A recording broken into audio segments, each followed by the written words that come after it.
Hello, everyone. We'll get started exactly at 7:05 p.m.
Testing.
Okay, everyone.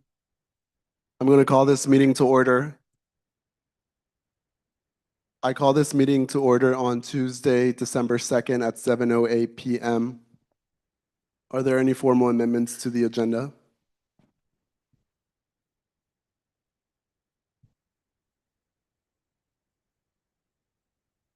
Joy? Three things. Can we please add the OSAC grading guidelines 2026, 2026 office space allocation application, and the OSAC guidelines 2026 to 2028 to the agenda, please? The links are all emailed. Oh, okay. Sorry. Yeah. Motion to add OSAC grading guidelines 2026 to the agenda as an action item. I second that motion. Joy motions, Chris seconds. All in favor, please raise your hands.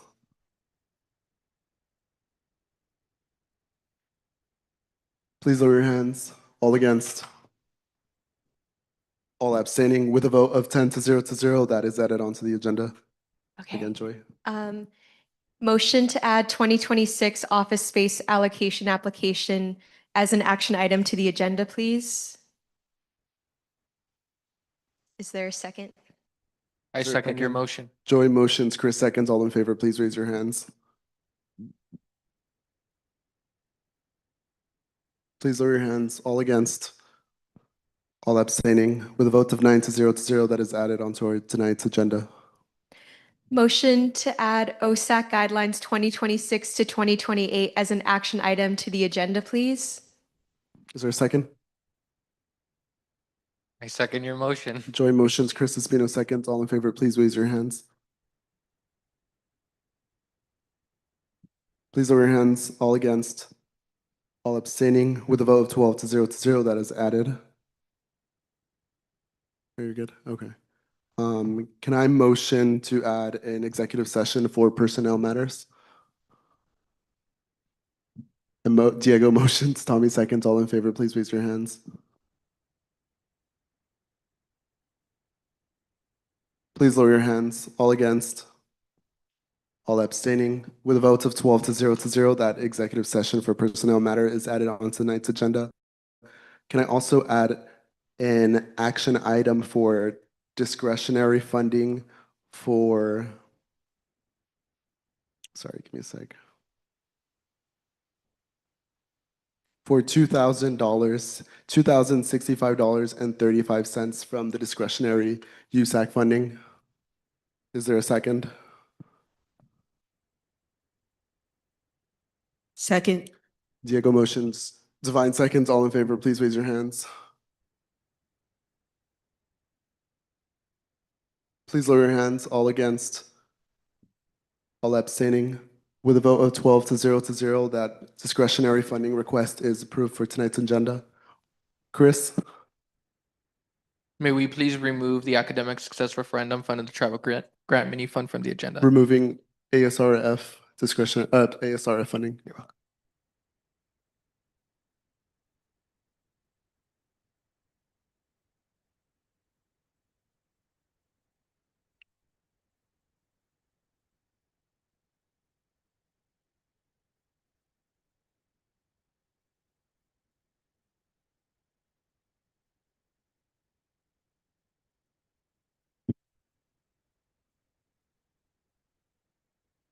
Amendments?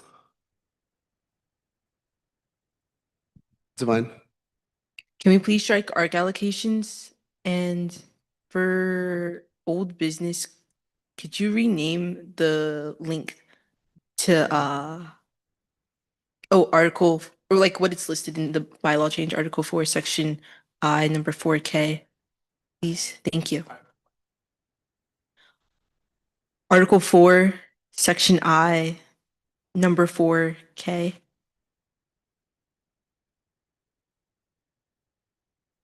Thank you.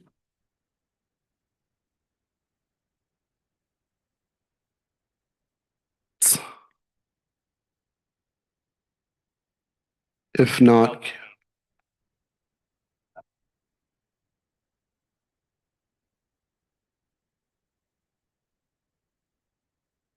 All right, I would like to motion to add an appointment for Joshua Satoy to the SIOC, Lady Hernandez to the SIOC, Erica Tovar to the John Wooden Board of Governors, and Danielle Nabong to the SIOC, and I motion to vote in block.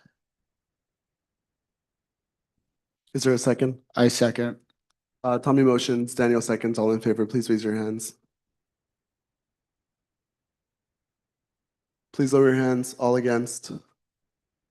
All abstaining. With a vote of 12 to 0, those appointments are added onto tonight's agenda. I think Edison has one I amendment. still need a motion. Okay, That was yeah. the vote in block. All right.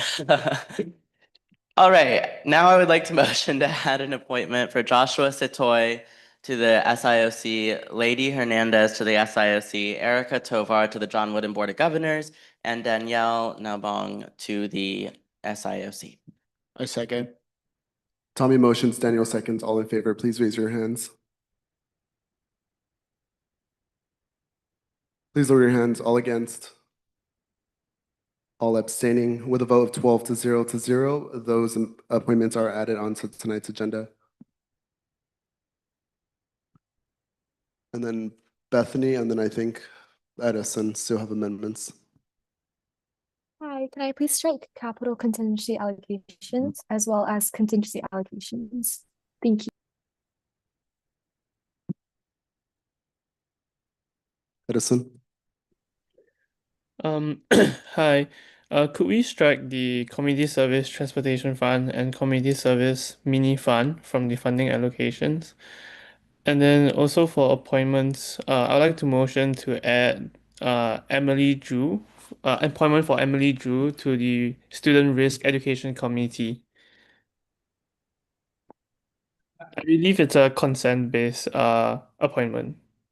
My only thing is I don't think ARC has interviewed her, and I don't think I saw her in my inbox.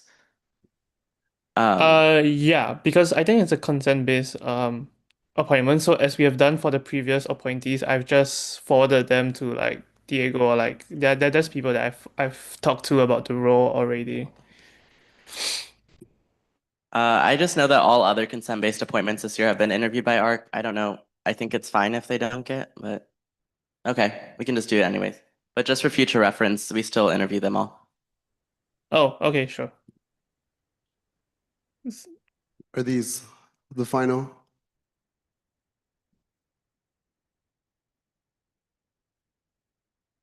Yeah, we can.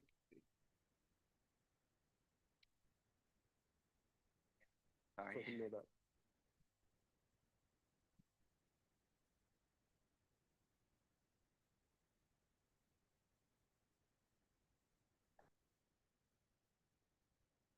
And then Edison, could you repeat the name real quick and the position?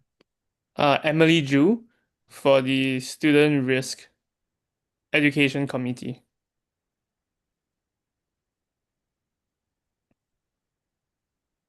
And then how do you spell the last name? Is it just J-U? ZHU. H-U? ZHU. Yeah. Oh, okay. H-U. All right. All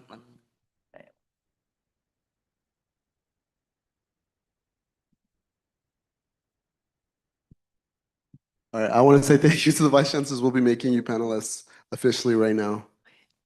You should all be panelists. Yeah, Lorelai? Was that motion voted on? It needs to be a motion. Oh, Does it? it is consent, so For what? the appointment. For Edison's appointment, it's consent. Do we still need a motion to add it? Okay. All right, then I will motion to add an appointment for Emily Zhu to the Student Risk Education Committee. I second. Tommy motions, Daniel seconds. All in favor, please raise your hands. Please lower your hands. All against. All abstaining. With a vote of 9 to 0 to 0, that is added on tonight's agenda.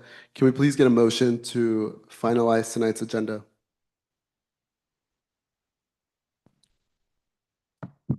I'll motion to finalize the agenda for December 2nd, 2025. Second. Tommy motions, Sherry seconds. All in favor, please raise your hands. Please lower your hands. All against. All abstaining. With a vote of 9 to 0 to 0, tonight's agenda is approved at 7:18 p.m. We will be first starting with our presentation from three special guests: Vice Chancellor Michael Beck, Vice Chancellor Associate Vice Chancellor Steve Lurie, and Vice Chancellor Monroe Gordon. Whenever you'd like, I think we can start with whenever.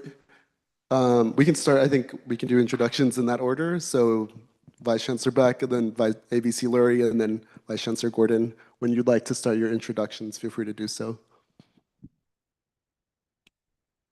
All right, I'm happy to get started with the group. So thank you for the opportunity to come in and speak to you. My name is Monroe Gordon. I am the Vice Chancellor for Student Affairs at UCLA, and I'll pass it to my colleague, Steve Lurie.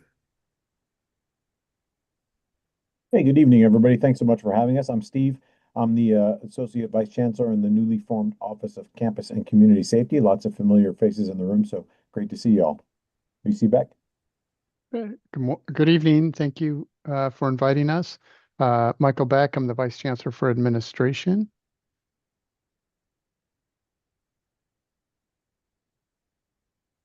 All right, thank you so much to the three of you. I think I'll let Vice Chancellor Monroe Gordon take the lead on this in regards to updates with time, place, and manner.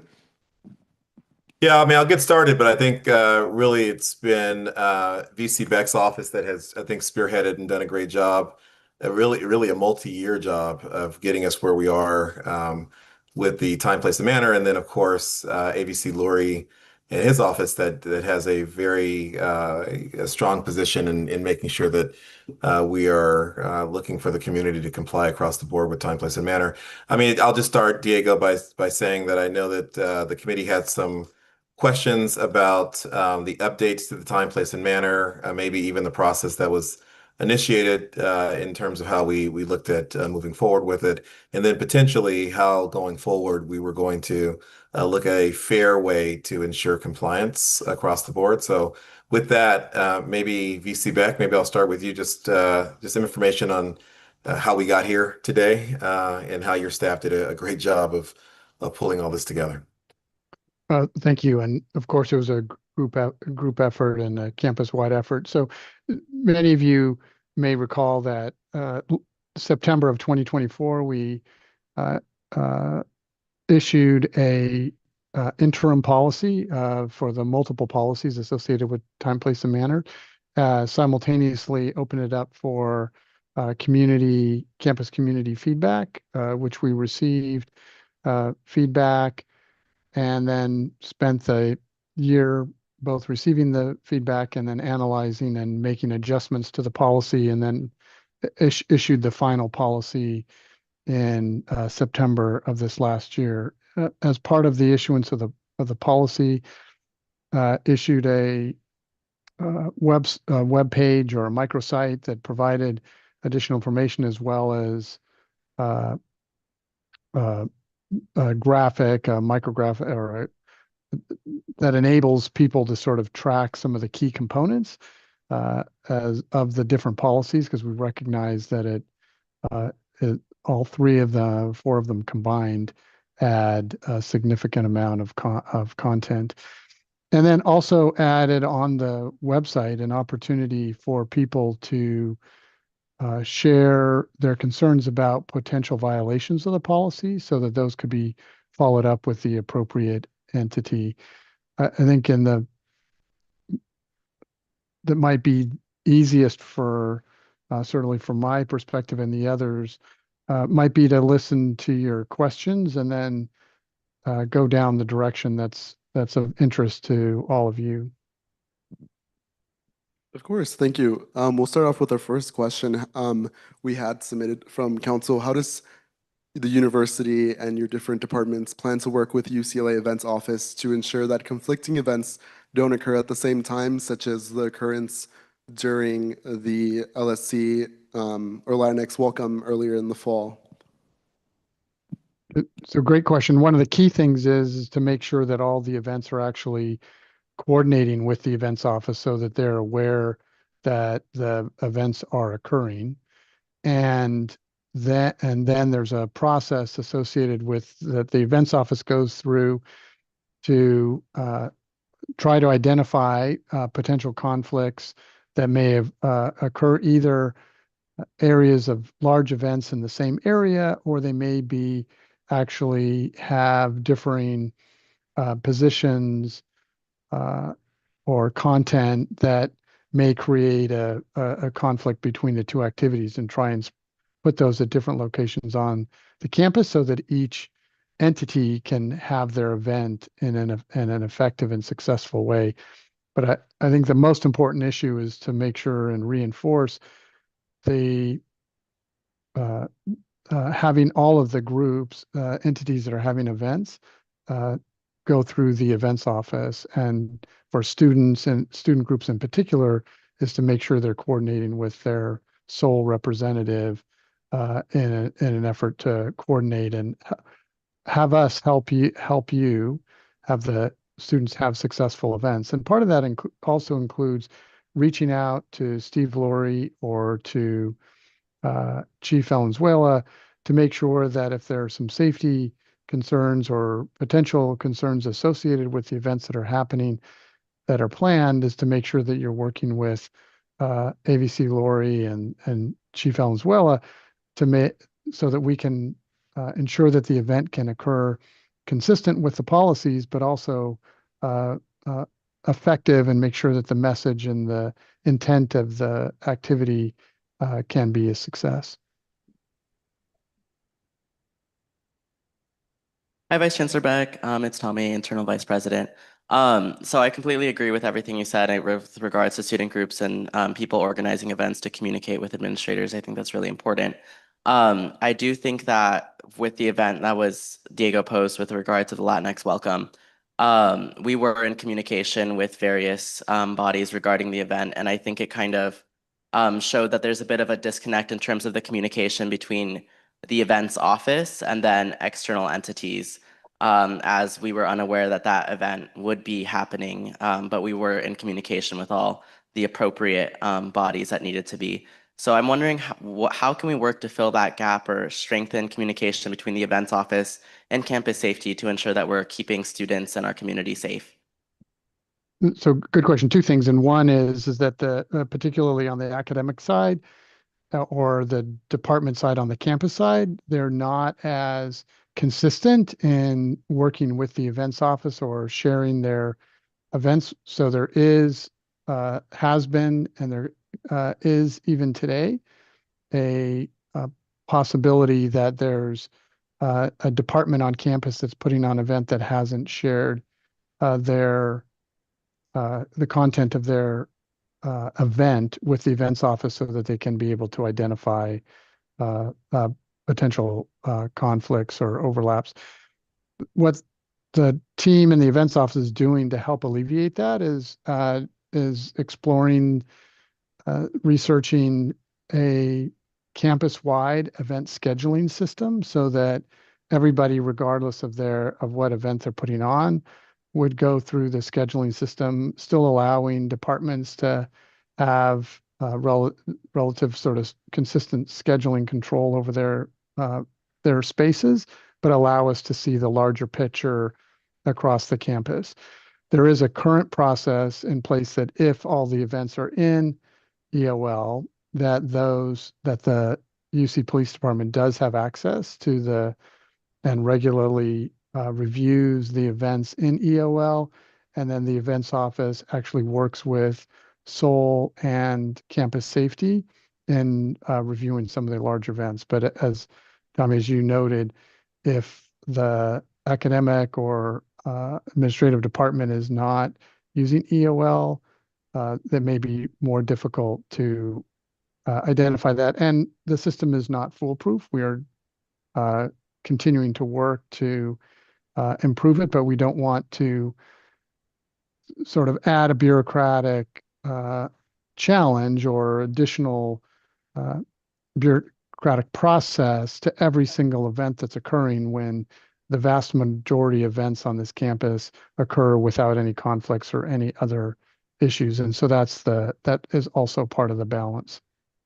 No, I completely agree. I think as much as we can avoid added bureaucratic processes sounds great. I think, like you said, exploring new options like the campus-wide system or just some way which we can increase transparency and just allow people to be in the know in some form of greater capacity, I think that could be amazing. So if there's anything that we can do to help collaborate on that or be involved in that process, please do not hesitate to reach out. Thank you for the invitation. Thank you to the three of you. I have another follow-up. If I guess Vice Chancellor Beck or AVC Lurie could speak about whether any formal complaints have been filed in the TPM portal by students or any other community members during or after the UC Regents meeting this month. I've not been made aware of any, although since the Regents meeting just ended, that could be making its way through the process. VC Beck, you might have more up-to-date information, but I have not heard of any. I have also not heard any. It doesn't mean that they may or may not have come in, that they go through and end up in the similar to the whistleblower. So it goes into the audit and compliance office, and then they'll take that and then distribute it to the responsible entity. But as ABC Lori noted, I haven't seen any that have been allocated to our office yet for review. Thank you. And then my final question is, a common concern we've heard from students is the rise of groups which had been seen on Bruin Walk this past quarter. What plans do we have to ensure that Bruins of all demographic feel safe on campus, given the landscape and the rise of speakers coming onto campus who make students feel concerned? I think you broke up there, Diego. What groups on Bruin Walk? I guess groups that make students concerned. So I think this past quarter we had a few incidents of, I think Larry, you had shared with us, speakers or individuals coming on to Bruin Walk. I hope you got the last part, but how can we ensure that students of all demographic feel safe, given the landscape and the rise of, I guess, the landscape that we're in, and making sure that students feel welcome? Yeah, I'll defer to my partner VC Beck on the specifics of policy that works there. But in a place like Bruin Walk, where public expression, as you can see any day at UCLA, including 35 years ago when I used to walk up and down Bruin Walk, this is a place where people come to express themselves. There is a very fine line that the greatest constitutional scholars in the world have struggled to identify between First Amendment speech on the one hand and threatening and harassing behavior on the other. I would say this, anybody who's out there and feels that someone is, certainly if they're blocking their way, if they're making it so that an individual can't travel on campus, if they're hurling hate speech at them or anything terrible like that, they should contact us immediately through UCPD so we can address it at the moment. What we have to acknowledge is that often there will be speech, especially in a place like a university and a civil society like ours, that is uncomfortable and challenges our beliefs. That's a good thing. Harassing, annoying, threatening, and those things are not permitted. And it is finding that neutral zone that is very difficult. This is, I think, probably what many people who ask that question are thinking of is we had a sort of Charlie Kirk-esque person out there stating some pretty bold opinions and sort of asking people to debate her on those opinions. We often will have people out there on both sides of, say, a heated political issue and things like that. But again, it's kind of a two-part answer. If something's happening right in the moment that makes someone feel unsafe, they should, of course, contact us through UCPD. The harder question of what is speech that is protected versus what is speech that is threatening or harassing, we need to evaluate on a sort of speaker by speaker basis. The university, all universities, will default towards allowing speech. We want to be a place where ideas are shared and debate is encouraged. Steve, that was a great answer. I really don't have anything that I can add that would add value to that response, but I think so. Thank you for that. Mm-hmm. Yeah, thank you to the three of you. As we end, I want to provide space for any final points from the three of you as well. I would just add Diego and the our USAC board. I mean, we really appreciate the feedback and engagement from student leaders, and I want to encourage you to continue to engage us and let us know when you identify issues that are of a concern or areas in which you appreciate that are occurring. This is a community effort, and we appreciate the engagement that comes from USAC and the opportunity for us to work through areas of misunderstanding or provide additional clarity and engagement and listen to ideas that you all may have and how we can incorporate those into our operational practices. Yeah, as you know, Diego, I'm the newest person here on this call by quite a bit. And I stressed to you the very first time we met and to every group on campus, and I've met with over 30 of them now, that the solution to all of these challenges, and these are challenging topics, is communication and building relationships. It's why I meet regularly with you and your board. It's why you have my personal cell phone number and are always welcome to use it. We get through all of these questions by having professional collegial relationships, which I'm really humbled and thrilled that you're developing with me and my team. And that's how we do it, because there are an almost infinite number of what ifs here. So we build this partnership that we're building now so that we can get together and discuss the next scenario that we could never have imagined, and the one after that and the one after that. So I'm just really grateful to be here tonight and to be available to all of you at any time when there's nothing going wrong, so we can get to know each other and think and talk and debate these topics, so that when an event happens, we are all colleagues and helping to deal with it. And I'll give Vice Chancellor Gordon the last word. Yeah, I appreciate that. I mean, the only thing I would say is, completely agree with my colleagues here. It was just to say that there are a number of individuals who are there to support all of you. And so I think, as AVC Lori says, I think Chief Valenzuela, the police department, campus safety, period. And then, of course, the myriad of individuals who report into Vice Chancellor Beck's division as well. And then within student affairs, right? And so, Diego, you're already connected to so many of our staff and educators who are there to support you. I think the bottom line is, given the size of UCLA and given the fact that we're a public institution, things are not always going to go perfectly, and we are going to end up in situations that not only are uncomfortable, but that I think will elicit offense, I think, for members of our community. And it will be, as ABC Lori was saying, the partnerships that we're establishing now that enable us to be able to provide the kind of support that will be important for our community. So the only thing I'd say is, please certainly reach out across all three of our divisions, and know that even if you don't reach out to the exact person at the exact time, we will ensure that we bring the right individual in to be able to provide support to you and to the community. Thank you so much to the three of you. And on behalf of the council, we want to thank you for maintaining an open line of communication and extending our sincere thank you to AVC Lurie, AVC Gordon, and Vice Chancellor Beck. So thank you to the three of you, and we hope you have a great night. Thank you. You too. Thank you. Take care.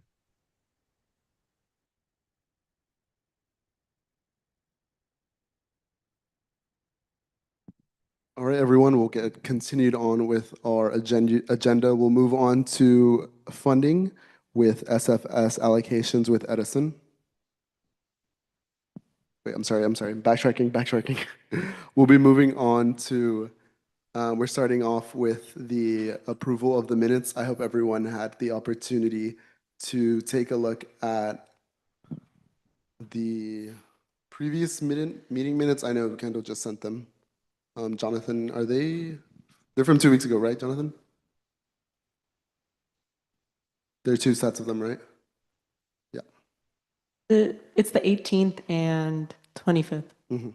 Okay. Are there any questions from council? If not, we will approve those two.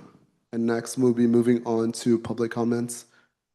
If you are here for public comments and a member of the USA Association, please raise your hand and the IVP will promote you.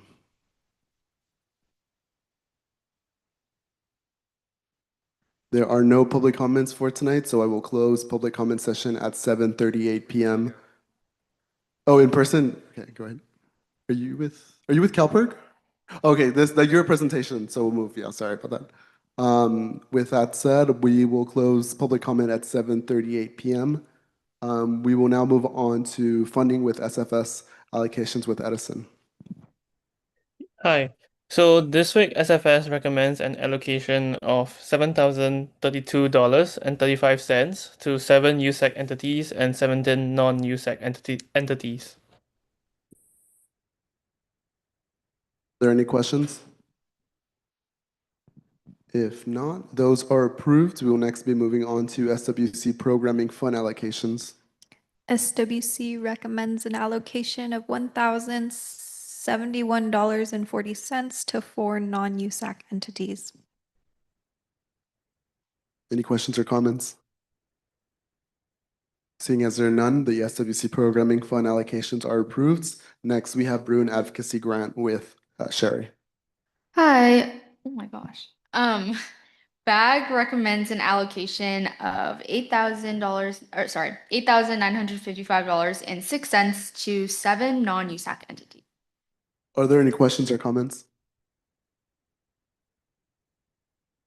Seeing as there are none, the Bruin Advocacy Grant allocations are approved. Next, we have a Sea Travel Mini Grant with Chris. I think you only scratched off one of them. I remember saying both, but if not, I'll scratch off that one as well. Next, we have TGIF with Joy. TGIF recommends an allocation of $5,813.53 to 2 non-USAC entities and 1 USAC entity. Are there any questions or comments for Joy? Seeing as there are not, those allocations are approved. Next, we have discretionary funding. I think Hiram is here. If you'd like to speak a little bit about the event with Bruin Parenting Scholars this December 6th. What do you want me to say about it? Like, I guess the collaboration with TSR, OP, GSA. Yeah, so If you'd like to speak on this it. is loud. It's a sorry.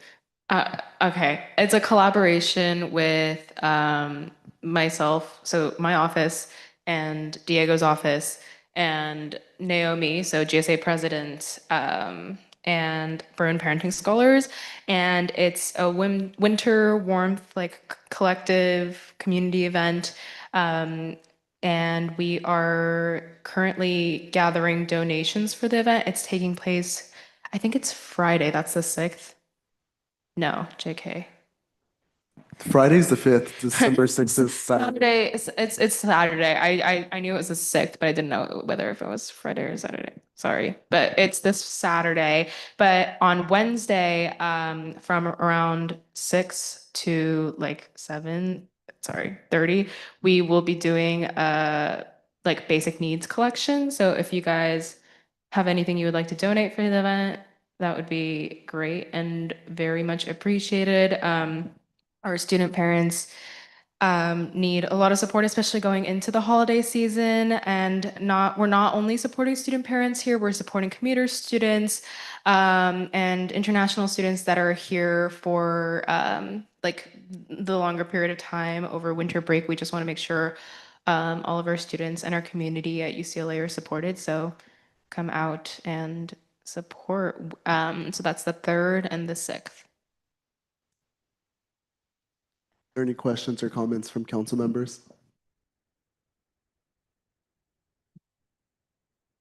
Chris? What donations are preferable in terms of donations? I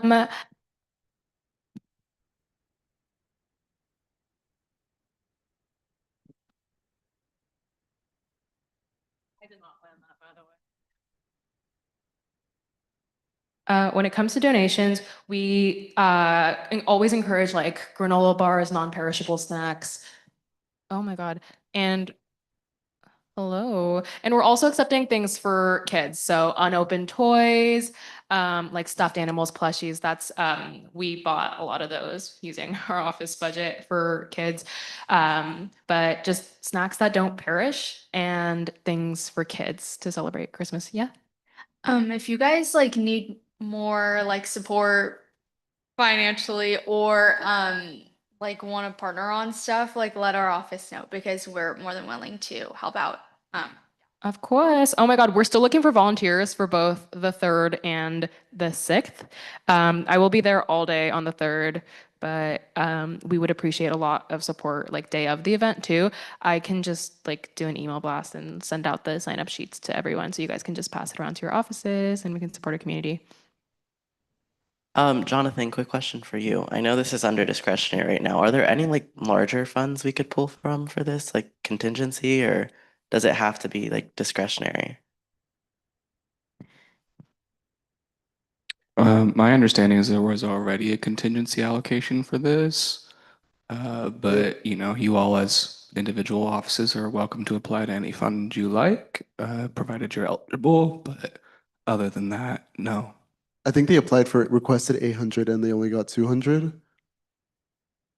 from what from moving. Wait, what'd you say? Yeah. So they applied for 800 and then they only got 200 and they asked for Lorelai knows about the situation. They asked for us to like TSR to pay for it and then do the budget transfer. So any funds would be really appreciated for this event. Like we could use anything we could get. We're just we've been pulling a lot from our TSR budget and even like us being a non-referendum office, like we've been pinching pennies and doing our best. So anything helps. Yeah, could you clarify like what particular items they're funding? Because just to clarify from like our end, contingency, they did receive an allocation request for the 800, as Diego said. They were allocated 200, and in collaboration, TSR was going to pay for teddy bears, I believe. Yeah, so basically okay, this is a long story, but we originally offered them $200 from our end, 250 to pay for stuffed animals, and then they were going to use their discretionary funding to pay for things like soap and like blankets and just basic needs and necessities. And since they didn't get the 800 they asked for and they only got 200 and we offered them 250, they took the money that we offered from my office to buy from their Amazon wish list, like soap, blankets, things like that. And then with the 200 they got from discretionary, they used that to buy like what we were originally going to buy them with stuffed animals. Does that make sense? Like we just flipped it up. Yeah.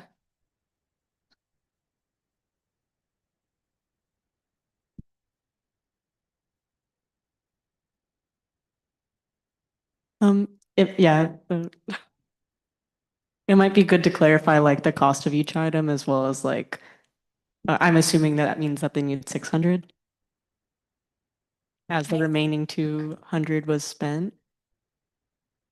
Well, we used our budget to pay for it. So yes, like oh my God, an additional 600 would be great to just fund additional basic needs items.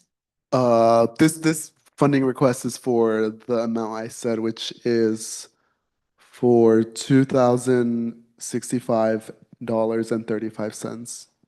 That's for what the request is for. Just to clarify, because I think you Oh yeah, mentioned. no, this was like totally off topic. Okay. Because okay, and then okay.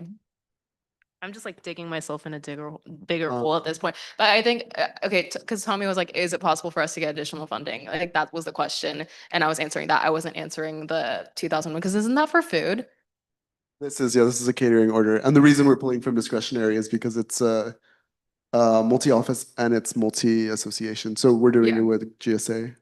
Yeah. Okay. No, that was like a completely off topic. Yeah. But for your like additional money, I'll connect with you after. Okay, perfect. Okay, so it's we're good. We're good. Are there any other questions or concerns? Nico? Wait, so if we're good, are we pulling from USAC contingency We're pulling from Sherry. No, we're pulling from Sherry for other things, basic needs things, and then for this is food. Here, I want to clarify. This funding request is for USAC discretionary. I don't think you need to mention like Sherry, and this is just for, that's separate. So I think you're good, you're good. I think you're just confusing things. Sorry. Yeah, I think Nico? Could we get clarification on how much the transfer is for, and then also how much we have in USAC contingency?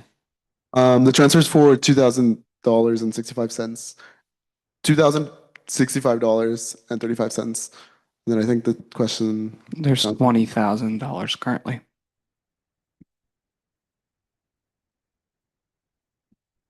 I even lowered the amount because I stressed to them that we don't typically like fund programming with discretionary, but seeing as it's with the GSA. Do we have plans for USAC contingency? I know last year I think we pulled because of e-board or something. So do we have any plans this year for contingency? Or discretionary, sorry. Discretionary, yeah, I think when we started at the beginning of the year, I think we were only touching discretionary for e-board and J-board, but seeing as we didn't touch it this quarter, I think like we only use those for spring quarter, and even last year I don't even think we paid. We probably paid like I think the rooms when they canceled it. Yeah, Lorelai. Yeah, just clarifying again that discretionary you all have the ability to utilize throughout the year. For the e-board situation, that was an issue of an unpaid bill that came into this year. And so to assist e-board, that was paid out through your discretionary at your discretion, if I recall correctly. So just to clarify that.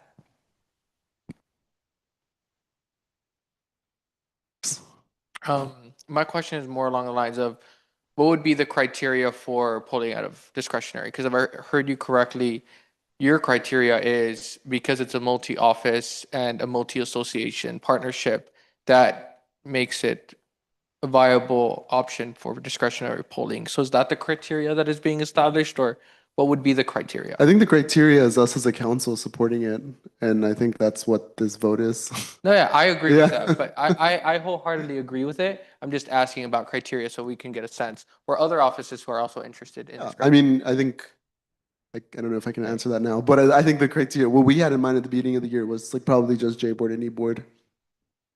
Last minute emergency. Chris, I planning. think anyone can access like at any time for any reason, but like as long as it's a part of your office or whatever, and then we just have to vote on it. There's no specific criteria that you like need to meet. So it's not like you have to be partnered with all these associations. So Okay, that's perfect. I'm asking because I just want to make sure that every council office is cognizant of it.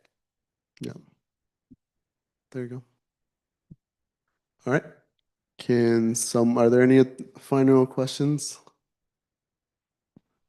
All right. Can someone please motion for a vote for an amount of, actually, I'll motion, it's right here. I motion to request $2,065. Approve. I motion to approve $2,065.35 from the USAC discretionary funding for, yeah, that's it. I second. Diego motions, Hiram seconds. All in favor, please raise your hands. Please lower your hands. All against. All abstaining. With a vote of 13 to 0, that USAC discretionary is approved. Next, we will be moving on to our second presentation of the night with, well, I think we'll move first with CalPERG presentation. Seeing as you're here in person, I think, you don't have a presentation? No, okay. No, we closed public comment.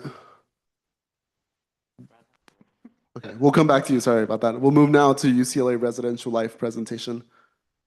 Tell me whenever you can. I don't think I see them.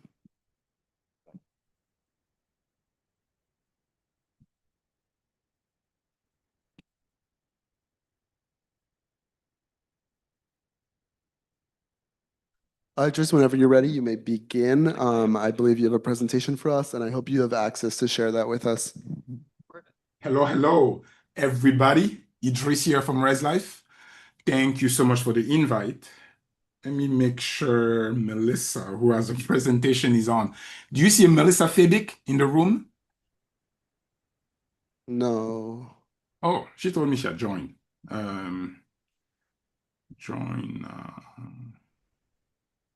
Oh, she said she's there. Maybe look for her. She's on Zoom. Yes. okay, she's here. Thank you, Jessica. Hi, everyone. Thank you. Good evening. My name is Melissa Fabic, she, her pronouns. I'm an assistant director in housing services. We are coming to you all tonight with exciting updates for housing for the 26-27 academic year. So I do have, let me see, get screen sharing going. All right, it will be brief, but we wanted to take time tonight to talk to you all about this information so that when we open the housing application for next year in January, when everybody comes back from break, you have the information, we can start getting the word out because there are a couple big changes happening. So the first one I want to talk about is this way. is the increase in apartments. So we are going to be slowly moving undergraduate students into our current Weyburn Terrace apartment complexes, which house graduate students currently. So the shift is happening slowly over the next 3 years, but don't be too impressed by this great map I've drawn here. But as you can see, the highlighted portion around the Tippewana Apartments is where we're going to start. So next academic year, students will have more 2-bedroom, 4-person, as well as studio 2-person apartments available for them to select. So we've continued to see an increase in students wanting our apartment inventory, and we've also heard the feedback around our higher density apartments. So we're happy to be able to provide lower density 2-bedroom, 4 and studio 2-person apartments more and more over the next 3 years, but starting with the next academic year. So again, this map kind of shows you where that's happening. It's already right next to where our undergraduate Southwest Campus apartments are. Why we're doing this, again, like I mentioned, increased demand in the apartments and offering inventory that students would like. And then how you apply, it's going to be the same application process as previous, and students will be able to select these new units during room sign up. Now, the next big shift is our 9.5-month contracts for university apartments. So next academic year, we are adding into the contract 1 week at the start of the academic year and 1 week at the end of the academic year. Reasoning behind this is we are up to close to 2,000 requests, sometimes surpassing that for early arrivals and late departure, especially in the apartments as students, the majority of those students are upperclassmen and maybe have graduation, different things happening. So this will make that transition a little bit smoother. But it does change the contract dates. And because this is a bigger thing, we wanted to, again, like I said, kind of get in front of you all to let you know about what was going on and help us spread the word so that when students are selecting their housing for next year, they have the most up-to-date information and can, select an apartment if they want that, but just know that there is going to be an additional 2 weeks to that contract. We will share those exact dates for the contract when we have them, but like I said, it'll be 1 week at the start of the academic year and 1 week at the end. And those are the two big items we had. We can definitely answer any questions you have. Just wanted to make you all aware. Please let me know any questions. Hi, thank you so much for the information. I just had a quick question. Do you guys know specifically how many new units or like students that like opening Weyburn Terrace up will be able to serve? Yes, I say yes overall in the next 3 years. So after we have the Olympics in 2028 and we completely have all of Weyburn Terrace, it will be close to 1,500. Idris, check my math on that. 1,500 spaces. It'll depend on how we do the capacity, but it will be over 1,000 new bed spaces for, might be closer to 2,000. Yes, it might be closer to 1,000 starting next year, but after the Olympics, we might be closer to, is it 3? Yeah, that's why I was just Yes, thinking doubling. exactly, So yes. You might be closer to 3,000. Yeah. the reason I'm thinking for this next year, we're slowly moving graduate students out and offering transfers because we have some new grad buildings. So I don't have an exact number for this next academic year, but it will be, as I said, exponentially like 1,000 and then hopefully up close to 3,000. Any other questions from council members? Yes, Nico? Hello, quick question. Where's graduate housing moving if undergrad is taking over graduate housing? Yes, we have bought 3 new buildings and some other ones on the horizon. And so they are moving about a couple miles south of campus are where the new properties are, and those are move-in ready. So we will start as early as January moving graduate students into those buildings.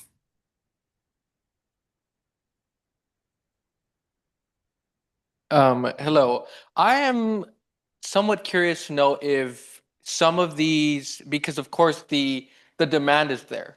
And so you've mentioned acquiring properties, and what I'm hearing is they won't be deconstructed, they will be employed as they are. But are there any projects in the works that are along the lines of either deconstructing the building and reconstructing with a different vision or starting from scratch? Because if so, I have a follow-up question, but I'd like to hear a little bit about that first. Yes, so we have two projects in the works. One is the old Gailey Tower, so it's demolished and is set to open in 2027. So that was like a completely redone thing. And then we also have 901 Levering, which is kind of in between over by where Levering Terrace is. So that's going to be completely demolished and built up to a 15, 17-story building there. So yes, those two are coming, but that's not going to be open until 2030. Yes. Okay, my follow-up question is kind of like an advocacy question, but also a sort of trying to understand what the considerations have been for accessibility. A lot of students, especially during move-in, struggle with just the fact that UCLA is it's full of hills. And when you're moving in, there is no really designated parking structure for RAs that are moving in the apartments. And so it really is a hassle. And I would argue that it's not accessible at all for folks who need accommodations. And so when thinking about the development and reconstructing these buildings, is that an element that is being talked about? Is it being addressed? Are you guys consulting with experts in that? Because I mean, I think it's common knowledge now that UCLA is not accessible and movement is very difficult for those reasons. And so I guess those would be my set of questions. Yes, thank you for that feedback. We absolutely are making all of our buildings, especially the ones that are completely rebuilt, up to all ADA standards. And I think that is certainly a consideration, for move-in. If there's things that you want to reach out, feel free. My contact information can be shared, but if you want to give me more specific feedback around move-in and how we can make that process easier for students, we are definitely here to hear that and make it better. We have our True Bruin ambassadors that are there to help and other staff, but if there's ways you see that we can make it more accessible for students, please let us know. Thank you so much. My office will definitely be in contact. Idris just put my email in the chat. That's not my email, Idris, but I'll put it in there. I don't work for your department. I was going to say, sorry, I gave you a job in Res Life. Oops. It's okay. Any other questions? Any other questions from council? If not, I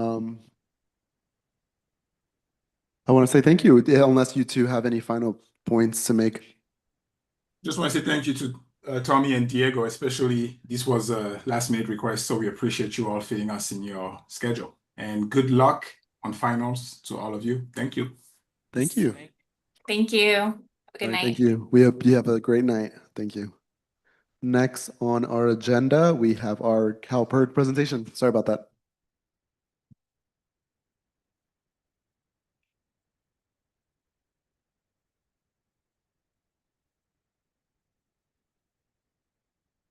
Onto the 2 minutes, by the way, you can go as long as. Thank you. I sent slides, if those are able to be displayed, please.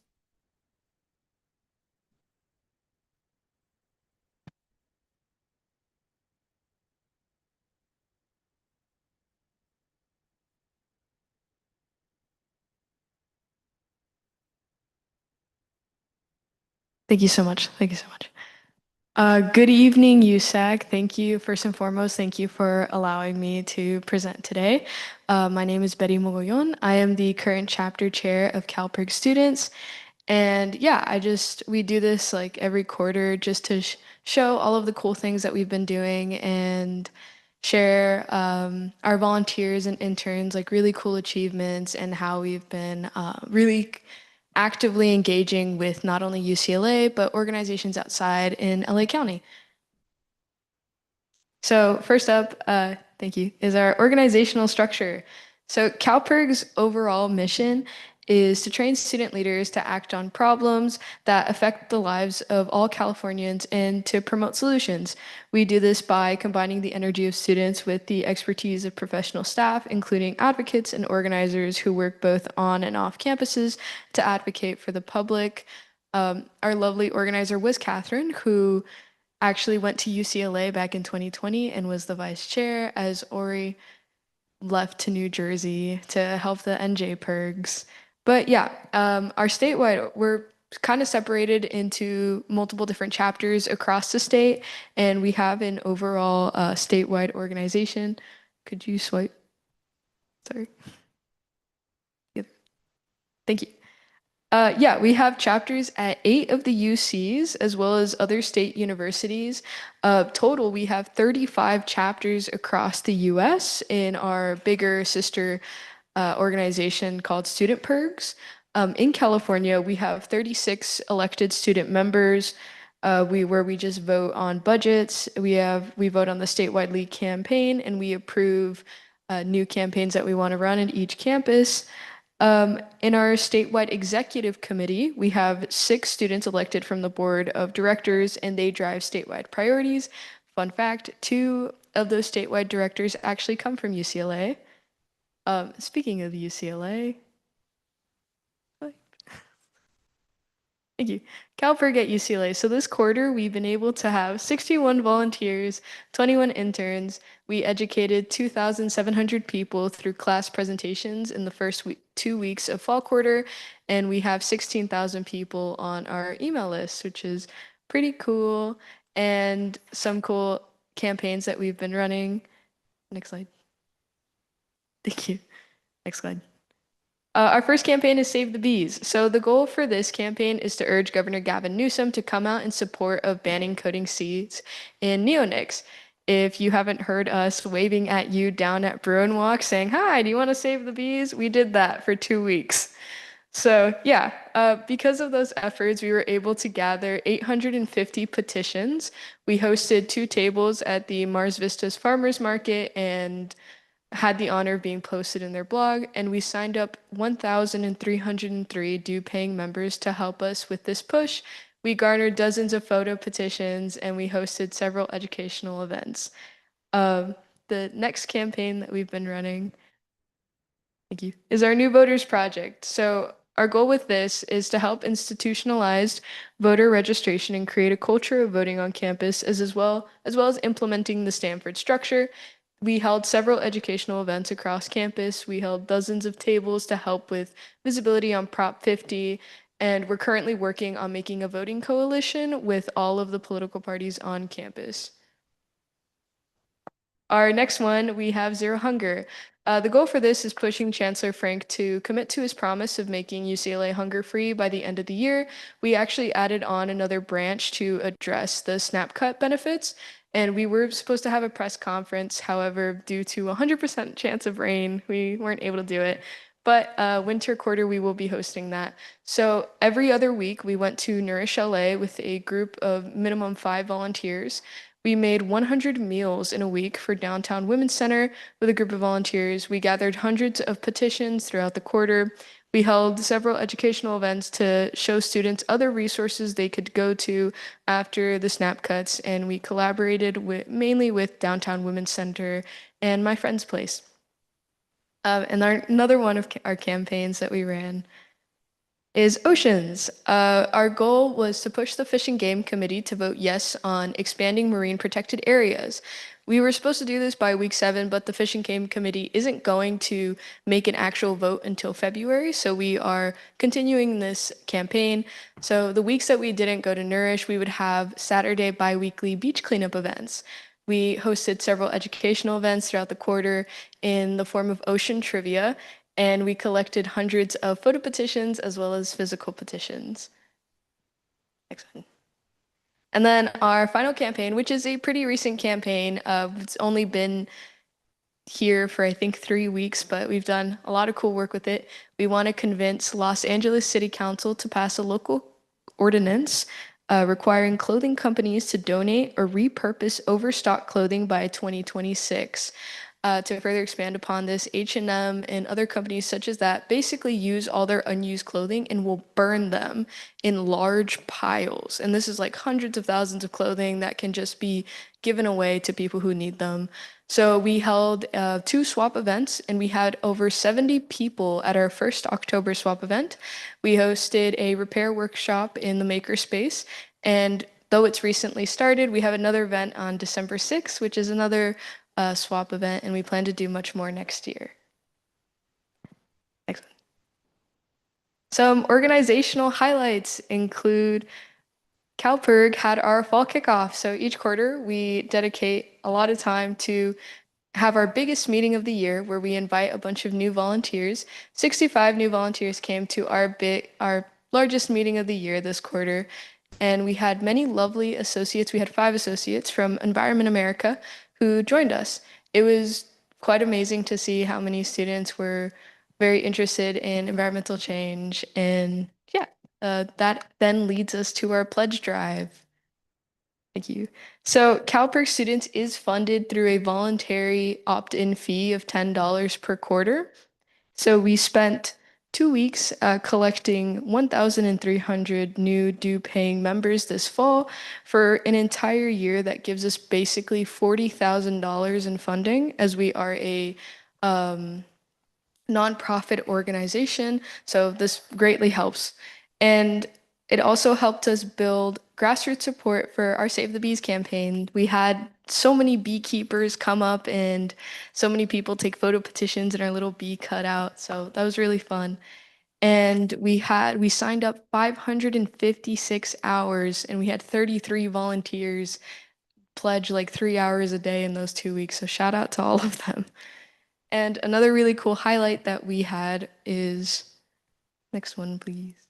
Our fall statewide conference, where we actually met with Senator Monique Limon. What a privilege that was. We gathered students from across 8 UC's chapters. We had 75 students come. 4 people from UCLA actually went, and we slept in a church on the ground, as true activists do. And we developed new student leaders, we held trainings on key skills, and we discussed statewide priorities and campaigns, as well as possibly implementing more partnerships with Girl Scouts and holding more chapter events at community colleges. And so for next quarter, our campaign mix includes, our lead campaign will be protecting our oceans. We're continuing the efforts for the Fish and Game Committee, as well as just establishing more marine protected areas and cleaning up our oceans, such as our beaches, such as Santa Monica. And our campaign mix includes the New Voters Project, Zero Hunger, Waste is Out of Fashion, and our Olympics campaign, where we're trying to push the Olympics to be plastic free in 2028. And we will also continue to work on efforts to make bee-friendly spaces across all of the UCs. And that is all I have for you today. Thank you. Thank you.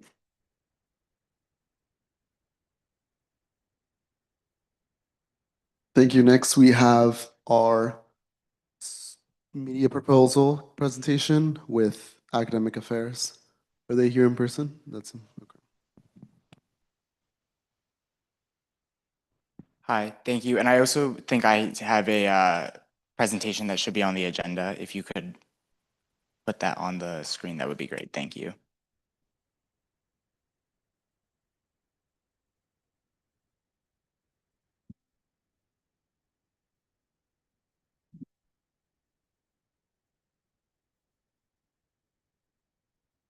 Thank you so much, USAC, for having me here today. My name is Armand Oksu. I am one of the co-assistant chiefs of the Academic Senate Student Leadership under Chris Espino's Academic Affair Commission.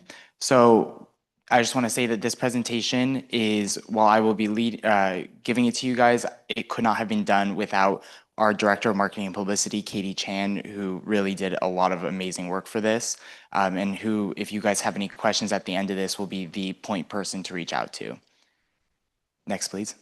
If you guys are able to join the presentation through the agenda, it's really important because at the end of this, or near the end, there will be a spot for you guys to join a Slack if you guys are willing, as well as to be able to display that to your guys' commission members. Thank you.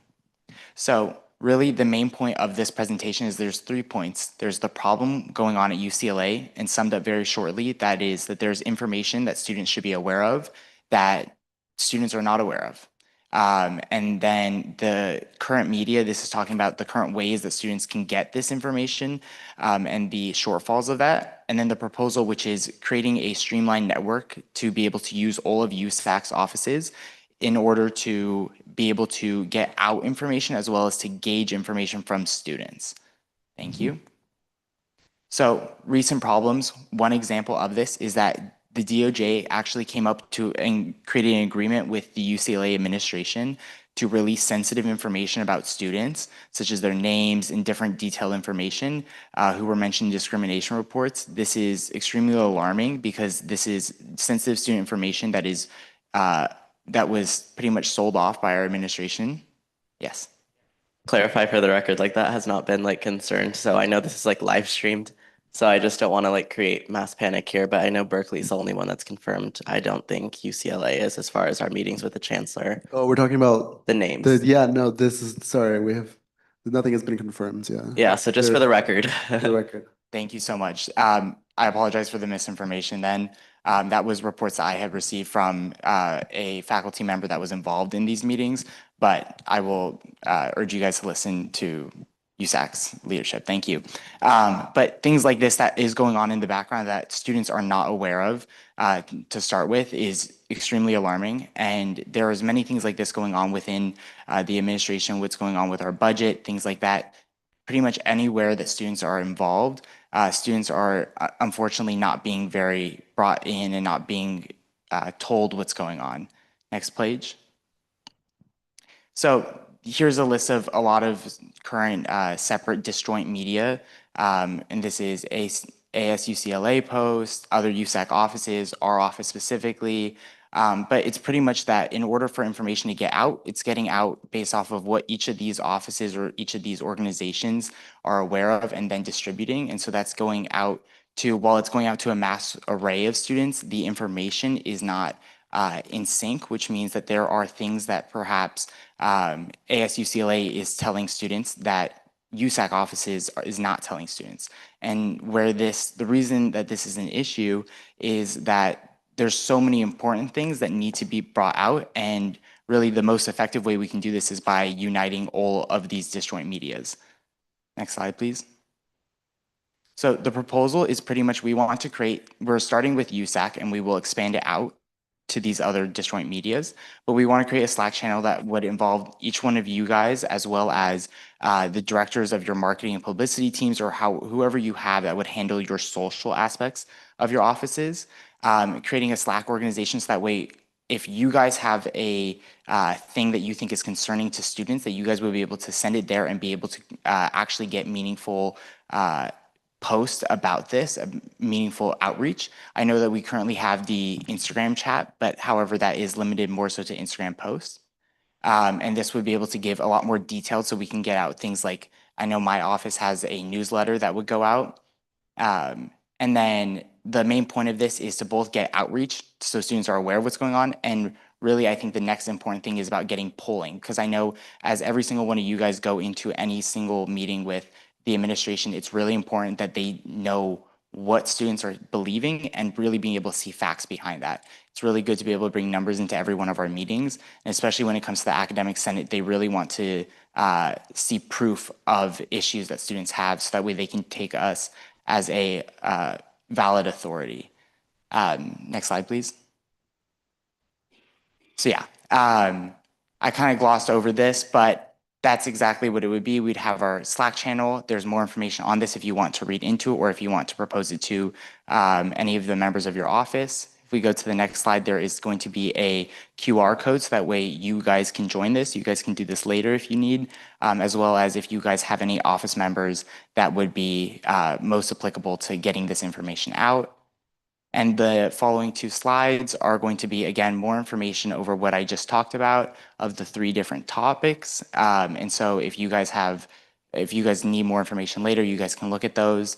But really, I just want to open this up to, at the end, there is a section. So if you guys have any questions about this, And then if you guys do not have any questions at this current time, you guys can feel free to reach out to Katie Chan, our Director of Marketing and Publicity. Thank you. Thank you so much. Are there any questions from council? Tommy? Clarifying. So I get like the sharing of like, let's say forms or stuff and polling. In terms of information sharing, my question is like, how will this fill a gap? I feel like in terms of just on campus, like people generally hate Slack. So I'm gonna assume that the people that are taking the time to work a Slack and tap in are already tapped into all of our media in some capacity. So we're still kind of, I would assume, just by logic, we're gonna still have a gap that is probably not being filled by nature of the platform that is being chosen for this. So wondering if there's a way which we can potentially increase accessibility beyond a Slack. 100%. So I think, let me clarify, when the Slack was being talked about, the Slack is a internal network for the USAC offices to be able to communicate. So that is a way for all of us to be able to share that information, because the slight downfall of us having the Instagram group chat is that more documents or detailed information isn't easily accessible or readable there. So the Slack isn't where people would be sharing, but to address where we can actually expand that gap or fill in that gap would be, I know a lot of different offices have email and contact lists, and so being able to collaborate with that to expand information that we're sending out that way, or through anyone's individual contacts that they have, to be able to get it out onto other social media platforms. And then just to clarify, what documents are you like referencing? 100%. So like one example would be not this DOJ's thing, but the DOJ demands from UCLA based off of for funding. That would be an example of a document to be able to get it out to students. That way students are aware of what's going on between the administration and our UCLA's administration.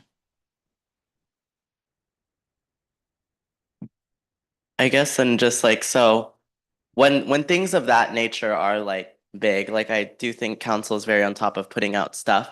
But in terms of securing documents outside of, let's say we had no stake in that, I just like kind of still trying to understand of what the purpose is of having the chat when this is all like public and like probably seen in like LA Times, Daily Bruin, like people that are gonna in theory like share the information well before we do. So I'm just kind of wondering as like the functionality of, again, like the purpose of having our staff participate in this.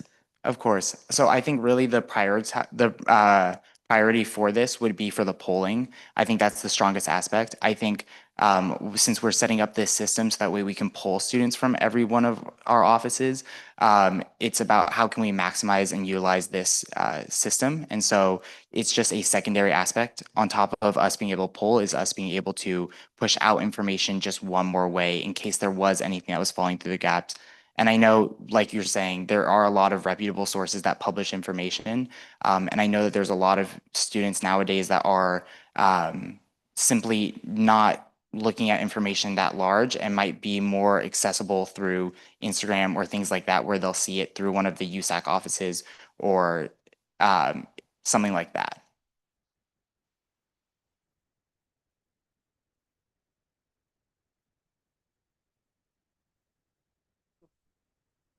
I was just gonna ask, like, who else were you envisioning to join this Slack? Because I think like council members and like our offices, we tend to communicate we do communicate like quite often, like when we post things or when is a lot of collaboration, but I do understand like what you're saying in terms of like USAC and like other media or other people who like put out stuff. So is like that the point, and like who would else would be on this Slack? And like if I'm getting this correctly, it's just like another way for us, like for like large entities at UCLA to collaborate like on media stuff, right? So yeah, I definitely think like Daily Bruin, things like that, Bruin Media, different forms like different organizations like that would be great ones to add in. And I think really the reason to distinguish this as besides the communication that goes on behind the scenes is being able to have a distinct section for student-related affairs. And so things that are going on, policies that are going on that would affect students. Because I know that we do a great job with USAC of being able to support each other's commissions and offices in order to share their programs that are going on, but this would be very distinctly separate and focused on policy or things that affect students, not just things that we are creating for students. Chris?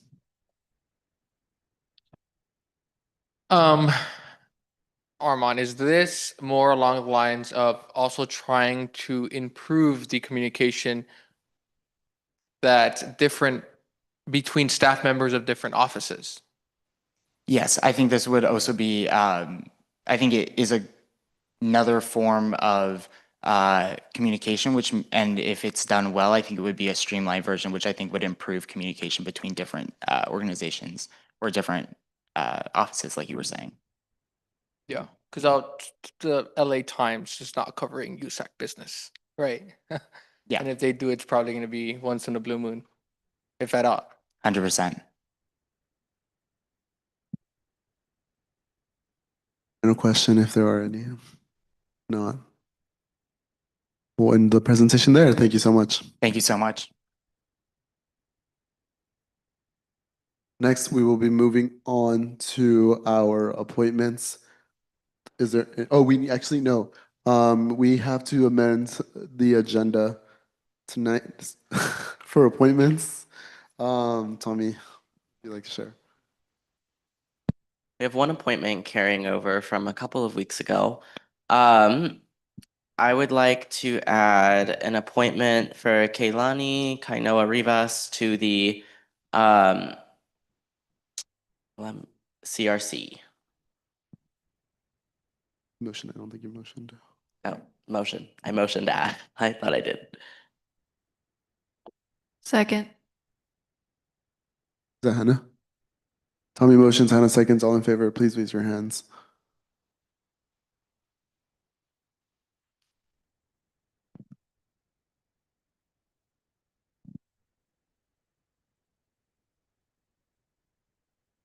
Please lower your hands. All against.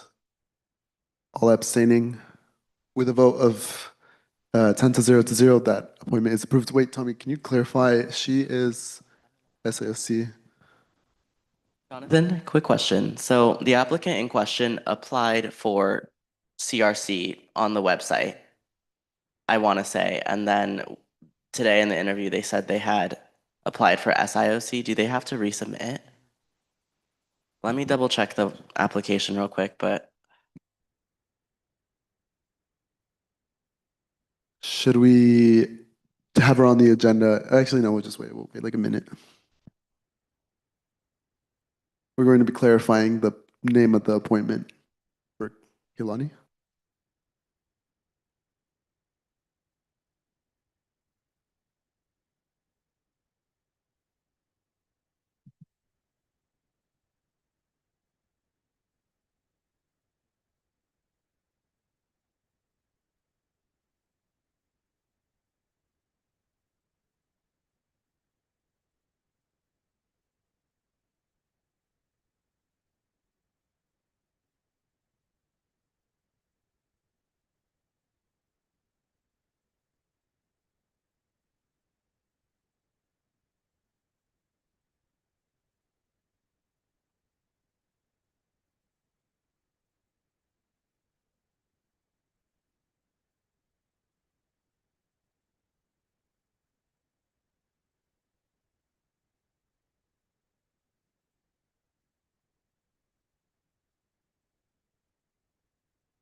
No?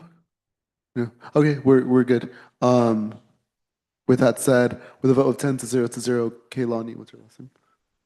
Rivas is added on to the SIOC as an appointment to the SIOC for our appointments for votes.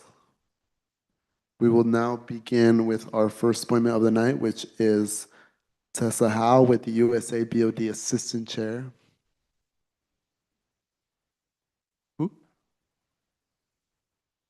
Who, the one we just put right now? Oh, sorry. No, we motioned just for SIOC, we're gonna keep it. You motioned for CRC. I think we motioned for CRC. So if it's SIOC, then you should Motion. again. you should strike and then motion to add.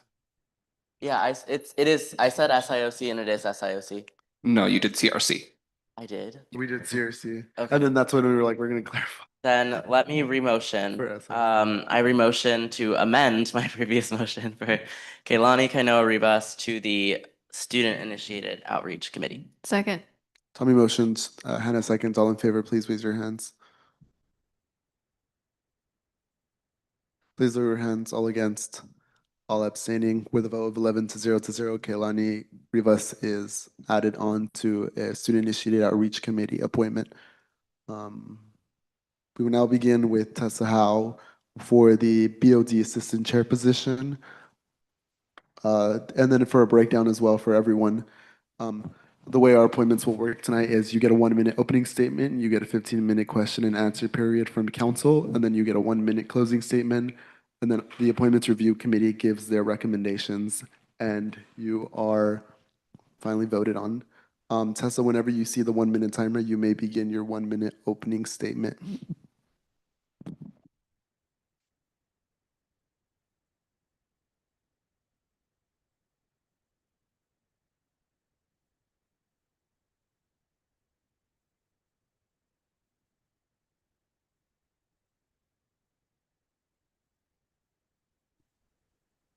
Okay. Is my microphone going? Okay, Yes. awesome.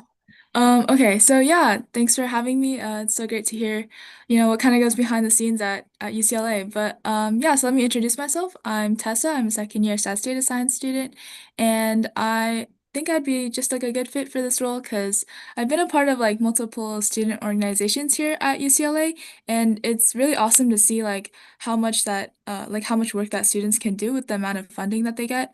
And yeah, I would just love to be part of the committee that kind of oversees how funds are distributed and just like empowers students at UCLA to be able to continue doing these things and bringing new experiences to others. Yeah, and I think I can offer my responsibility and ability to handle multiple tasks at once. And I think that, yeah, I'd just be really excited to offer that. Nico, I'm going to put you on the spot and ask if you have any questions. Sorry. Okay, sorry, that really caught me off guard. Yes, I can come up with a question. All right, Tesla, how do you plan to promote equity and transparency within this role of the BOD Assistant Chair? Yeah, so I think like a lot of what bringing like equity comes with is just like having conversations and like awareness around like maybe like marginalized communities or people that just don't have access to ways to kind of like project their voices, and of course like that comes with just like the structures that have been historically put up. So I think like with promoting equity, a lot of that is just like being open to having those conversations that might be difficult, or just talking with people of different backgrounds, even if they might not be like the same as mine or might just be like completely different. So I think like, yeah, just like having that awareness and being open to those conversations, especially as part of like the financial committee. Yeah, just like being able to discuss those things with my peers.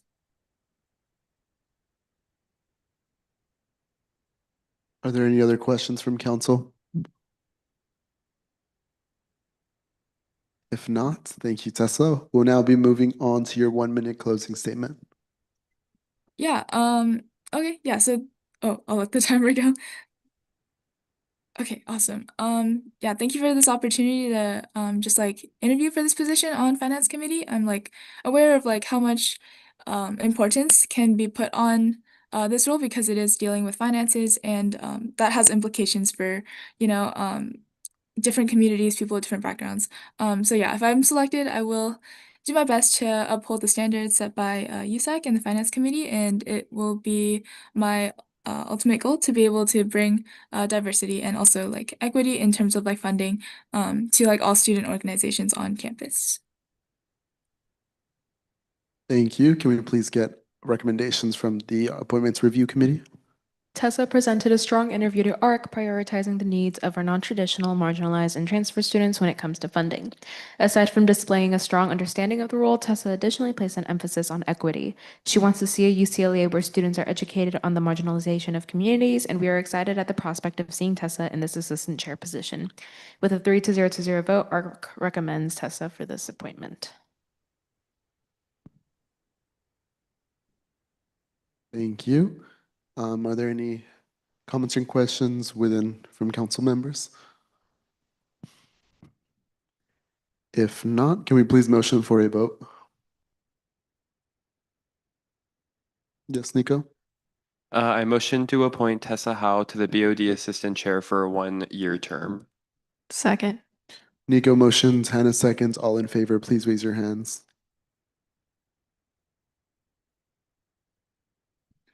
Please lower your hands. All against. All abstaining.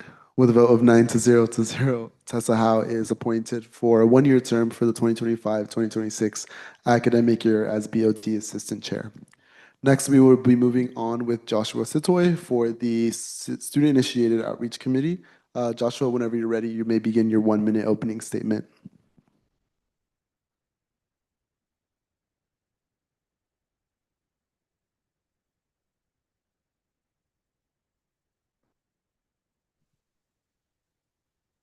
Hi, can you all hear me? Yeah. Okay, cool. Yeah. Hi, my name is Joshua Satoy. I use he, him pronouns, and I'm a third-year neuroscience major. And I'm applying for a USAC appointment to the Student Initiator Outreach Committee, or the SIOC. I believe I'm a good fit for this committee because of my previous work in promoting student retention here at UCLA and also currently. And last year, I had the privilege of sitting on the SIOC as a CRC chairperson. I was able to see how the chair and vice chair last year, Allison and Ira, led the SIOC with grace, empathy, and compassion, which is something not too familiar with the space as you may understand. Funding is very tension-filled, it's very stressful, and they managed to lead that space with grace. I hope to carry those same values in the upcoming year. And I also believe that coming through this year requires a mindset that's neutral and impartial, especially with all the structural changes occurring. And I hope to bring that to this committee. Thank you. Thank you. Next, we'll be moving on to your 15-minute question and answer period. My first question, you touched upon it a little bit, but how will you ensure that your voting decisions reflect the needs of all students served by the SIOC? Yeah, I think something that's incredibly important whenever you're approaching these committees is to recognize that many of the projects that pre-existed, many of the communities that are coming in have different needs and different contexts that they're coming from. Many of them have different backgrounds, such as being historically underserved. I think many populations that are applying to the SIOC can definitely resonate with that. And what I will do to ensure that those voices are heard is it really just starts in the committee, ensuring that I'm not sticking to a side. I think sides are very easy to form in this committee, but also upholding empathy and compassion, understanding that projects are asking for this large amount of money, not only because they want that money, but because they need it. It's because of their experiences here, their past experiences, or present experiences too. So recognizing that, oh my God, everyone comes from a different place and trying to meet them where they're at. I know that's such a broad statement, but it's incredibly important when it comes to funding. Yeah. Thank you. Are there any other questions from council? Seeing as there are not, we'll now be moving on to your 1-minute closing statement. Whenever you're ready, you may begin. Yeah. First of all, thank you all so much for giving me the opportunity to interview with you all this late at night. I know it's 8:30 and I know that it's really dark outside. But I just want to note that although my work has been in retention and I have had the privilege of serving SIOC, I recognize how important these outreach and access programs are to ensuring that we have a marginalized community to serve here at UCLA, and I'll continue to serve in any way that I can. So thank you all so much for this. Thank you. Can we please now get ARC recommendations? Joshua presented a strong interview with ARC, and we were impressed with his qualifications, having served as CRC chairperson this past year. He possessed a very thorough understanding of what is expected of a member of the student-initiated outreach committee, and we are excited to see him potentially join the SIOC. With a 3-0 vote, ARC recommends Joshua for this appointment. Thank you. Now we'll be moving on to comments and questions from deliberations from council members. If there aren't, we can move on for a motion for a vote. Tommy? To appoint Joshua Satoy to the Student-Initiated Outreach Committee for the 2025-2026 academic year. Second. Tommy motions, Joy seconds. All in favor, please raise your hands. Please lower your hands. All against. All abstaining. With a vote of 9-0, Joshua Sitoy is confirmed and appointed to the Student-Initiated Outreach Committee for a one-year term for the 2025-26 academic year. Next, we will be moving on to Lady Hernandez with the Student-Initiated Outreach Committee. Lady, whenever you're ready, you may begin your 1-minute opening statement.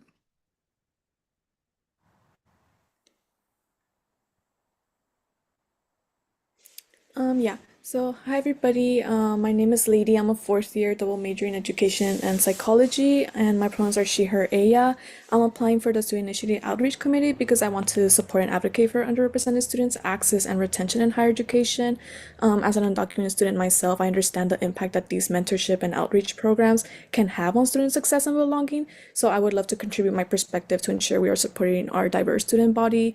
Also, as we are currently navigating the current administration that continues to threaten access to education, I hope to use my experience in navigating and overcoming restrictive systems to help protect and strengthen our student-led projects and other resources so that our students are as impacted as little as possible. Thank you. Next, we'll be moving on to your 15-minute question and answer period. My first question for you is, how will you ensure that your voting decisions reflect the needs of all students served by SIOC? Yes, I think that an equitable distribution of funds and also us ourselves being community engaged with the projects would be a way that we can ensure that we are aware and knowledgeable of all the issues that our student body is facing so that we are prepared and equipped to support them in any way they need. I think creating these visible relationships are a way that we can maintain transparency with the projects throughout the year and not just like when an issue arises, which I think in the long term just makes the process much smoother and avoids a lot of miscommunication. I think also engaging in conversations about how we can include and support projects that haven't been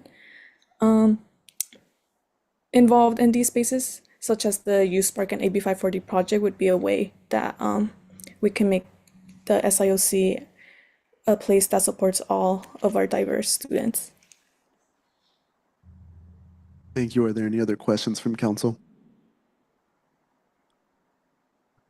If not, can we please, sorry, Lady, can you please, sorry. Whenever you're ready, you may begin your 1-minute closing statement, Lady. Yeah, so thank you so much for giving me the chance to speak today. I just want to re-emphasize my dedication to supporting the pipeline for underrepresented students to pursue higher education. I'm truly looking forward to contributing my lived experience as an undocumented student here at UCLA and engaging in meaningful conversations with other committee members about how we can continue to expand access, equity, and support for all of our students. I think there's an amazing opportunity for a lot of partnerships to form this year, so I'm excited to be part of that work. Thank you. Thank you. Can we now please get ARC recommendations? Lady offered a strong interview to ARC, emphasizing her commitment to supporting the diversity of student organizations and ensuring funding is allocated equitably. She demonstrated a strong understanding of the committee's role, highlighting the importance of reviewing applications without bias and educating herself on the historical marginalization of communities. With a 3-0 vote, ARC recommends Lady for the appointment. Thank you. We'll now be moving on to council deliberations. There are any comments or questions from council? If not, we can motion for a vote. I see Joy picking up her mic.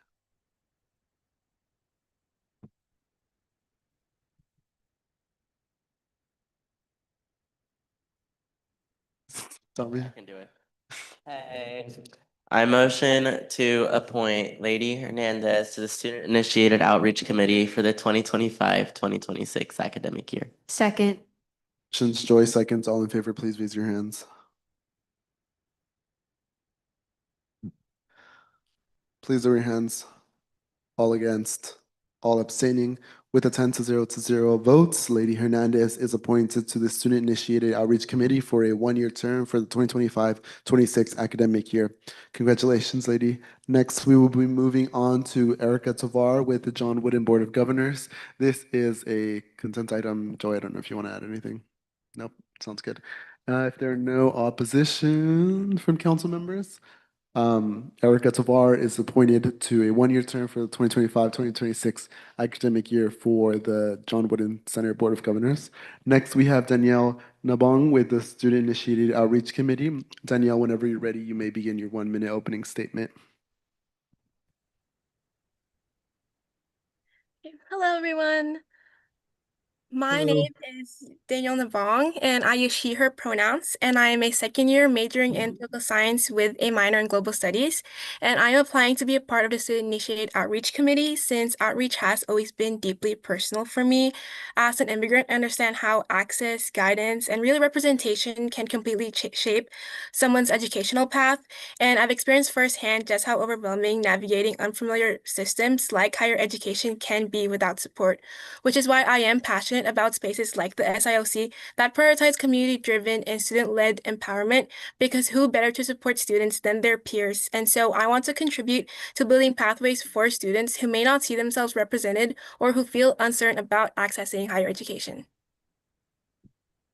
Thank you. We'll now be moving on to your 15-minute question and answer period. My first question for you today is, how will you ensure that your voting decisions reflect the needs of all students served by the SIOC? Yeah, so first, I would definitely meet the students where they are, especially when it comes to underrepresented students who often don't have time or comfort to show up to committee meetings. I'd go to the spaces they already occupy and really show compassion and empathy when they tell me about the challenges that they are facing. And I would create multiple channels for feedback so that these students can share their experiences in ways that feel safe and accessible. And this includes short surveys, open listening hours, and really just one-on-one conversations so I get to know really the type of people who need like SIOE's help and the people that we're actually voting about. And not everyone is comfortable speaking in a large group. So offering different options is, I think, key in being able to relate to what they're going through. And I would also make sure that my listening is not symbolic. So that really means taking what students tell us and bring it directly to the SIOC discussions and advocating for their concerns, even when they aren't in the room, and being transparent about how their feedback influences funding decisions and really just outreach priorities. And overall, my approach really is just rooted in genuine relationship building and consistent outreach to make sure that their voices and they feel themselves that their voice are reflected in our actions and aren't just collected and forgotten about later on. Thank you. Are there any other questions from council? Seeing if not, we will now be moving on to your 1-minute closing statement. Okay, so thank you so much for giving me this opportunity to interview and be able to get such an important position as this. And I would really like to reiterate my desire or my commitment to be on the SIOC, because I understand how essential proper funding is and structural support to any kind of project. As unfortunate as it is, money is at the core of any project, no matter how passionate people behind it are. And through my experiences in both for-profit and nonprofit organizations, I have really seen how even the most well-designed programs struggle without the resources to operate effectively. And being in the SIOC would allow me to support these projects at a foundational level. And I'm really drawn to this committee because it doesn't just talk about equity and access, but actually allocates the resources to make those values real and actually have substance in their words. And I want to help ensure that outreach programs have what they need to thrive, grow, and really reach students who might otherwise be overlooked. Thank you. Thank you. We'll now be moving on to your ARC recommendations with Hiram. In her interview with ARC, Danielle detailed her commitment to expanding access and representation in higher education. She demonstrated a strong understanding of SIOC's role in supporting outreach projects to underserved communities and emphasized collaboration both within the committee and with the communities SIOC serves. With a 3-0 vote, ARC recommends Danielle for the appointment. Thank you. We'll now be moving on to council deliberations. If there are No questions or comments from council. Can we please motion for a vote? Yes, Joy. I move to appoint Danielle Nabong to a one-year term to the SIOC for the 25 to 26 academic year. I second. Joy motions, Daniel seconds. All in favor, please raise your hands. Please lower your hands. All against, all abstaining. With a vote of 11 to 0, Danielle Nabong is appointed to the Student-Initiated Outreach Committee for a one-year term for the 2025-26 academic year. Next, we'll be moving on to Emily Zhou for the Student Risk Education Committee. If this is consent, so if there are no questions or concerns, Emily is appointed for a one-year term to 2020 for the academic year of 2025-2026 to SREC. Next, we have Kehlani Rivas with the Student Initiated Outreach Committee. Kehlani, whenever you're ready, you may begin your 1-minute opening statement. Hi everyone, my name is Kailani Canelo Rivas. I'm a third-year global studies major with a minor in Latin American studies, and I believe I'm a strong fit because of my experience in student leadership, outreach, and campus programming. Years prior, I served as the outreach coordinator and publicity chair for the SIOC, and I also was the assistant project coordinator for our retention project Inspire, which taught me how to manage communication, organize events, handle budgets, and build relationships across multiple communities. I've worked in various retention spaces and outreach spaces, like giving me experience supporting students on both a personal and academic level. And overall, I believe I'm reliable, organized, and adaptable, and I'm ready to bring those strengths into this position. Thank you. We'll now begin with your 15-minute question answer period. My first question for you is, how will you ensure that your voting decisions reflect the needs of all students served by SIOC? Honestly, it would be just communicating clearly and having and having different steps to make sure that everyone's involved and coming up with alternatives for each student and making sure that each student is represented correctly. I feel as if flexibility would be one of my strengths, so working well under pressure and making sure that each student doesn't feel left out. Thank you. If there are any other questions from council? If not, we'll now move on to, oh yeah. Yeah, I have a question. Hi, Kehlani. In your ARC interview, you noted that you felt like last year SIOC wasn't able to commit to all of its responsibilities when it came to partaking into the community. What do you think SIOC can specifically do differently to ameliorate that gap that you noted? Yeah, of course. I feel as if last year we were focusing on honestly on a lot of the wrong things and not really putting all of our time into the students. I think we were focusing more on the SIOC space in general instead of focusing on what is better for the students. So honestly, would just be diverting our focus obviously on the communities instead of on us and like our reputation, I would say, instead of being more like I just wanted us to be more vulnerable with the students and communities and letting them know why we split the money and why we do what we did. Are there any other questions from council members? If not, can we, whenever you're ready, you may begin your 1-minute closing statement.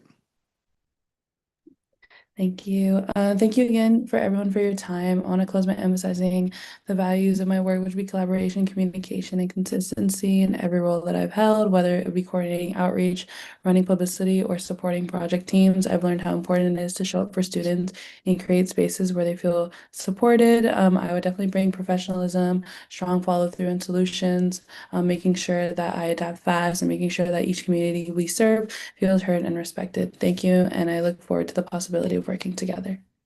Thank you. Can we please get ARC recommendations?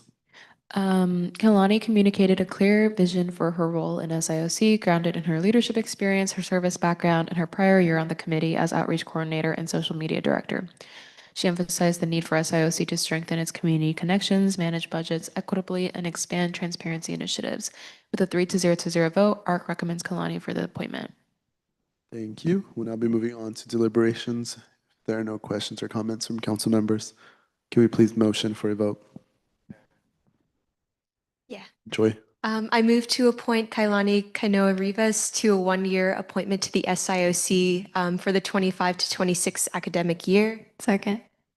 Joint motions, Hannah seconds. All in favor, please raise your hands.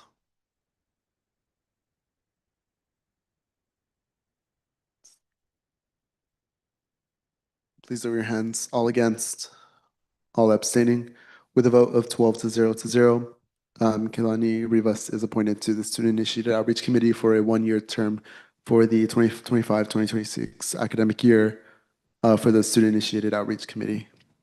Next, we'll be moving on to our officer reports. We'll keep it only within execs. I'll keep mine written. Tommy? Be written. Yay, and Jerry? metric order. Mine will be written too. Chris?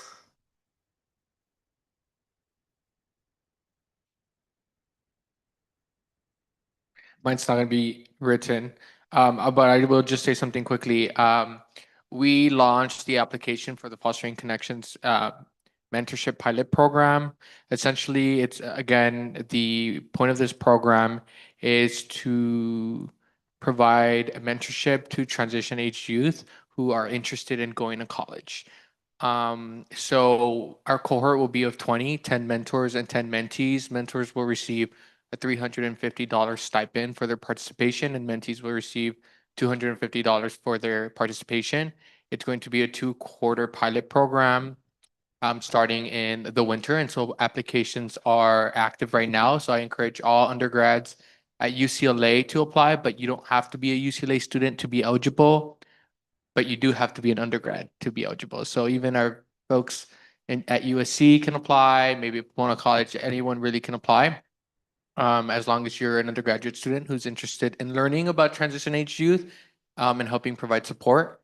And then mentees, so transition age youth, you do have to have experience with either the probation system, the foster care system, any detention that system's involved. And then you have to have an interest in wanting to go to college or learning about college and have not yet attended college. And so the applications are live on our Instagram. Again, our cohort will be of 20, 10 mentors, 10 mentees. Please encourage anyone that you know to apply. That's going to be my only update. Thank you. Orlando isn't here. Lorelai?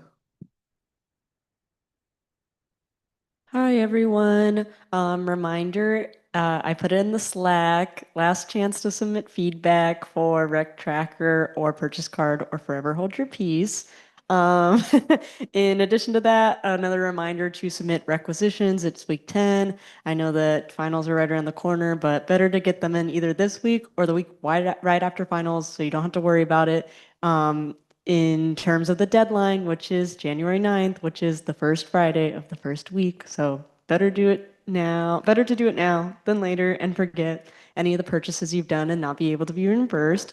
And then also we'll have rec clinics. So if there's anyone in your offices that needs help with submitting requisitions, will be available on designated times on that first Monday and Thursday of week 1.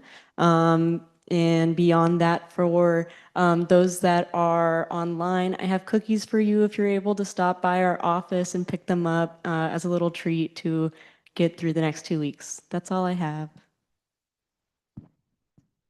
Lori? Oh, that is really loud. Okay, sorry. My only update was already put in Slack about last minute reservations for rec. I can no longer keep that pace. Obviously, if there's an emergency, like we need to have a press conference or, we got to get out the vote or something, then I can do that. But for things like everyday stuff, I can no longer keep that pace. Thank you. Jonathan? Hey, hi, hello. Just a few things from me. I sent out the email, I think yesterday it was, about winter parking permits. So if you would like a winter parking permit, you would like to purchase a winter parking permit, please fill that out before the end of day Sunday. If there are available permits after at that point, I will let you know that you can share that form with staff. If you are continuing to do any hiring of any sort this quarter or next in the future, just a friendly reminder to continue to do volunteer agreements and to update your rosters. We will do another round of quarterly NECs week 5, but please update them as you go. It's much easier for everyone. And then my last stuff is just about winter break. So before you head out for break, please take some time to go to your office and make sure the windows are closed. Make sure that you should never have open food in, but make sure you don't have any open food. Just prepare for no one to be there for a while. Um, as well as for us, I will be here. So we're here after finals week. So if you're still around or you're online doing stuff, we are still here to help. I will be here through the 19th, which is the Friday, a whole week after finals week. And Lorelai will be here through the 23rd, which is the day before Christmas Eve. Yeah, other than that, enjoy your winter break. Be safe, have fun, and we'll see you in the new year.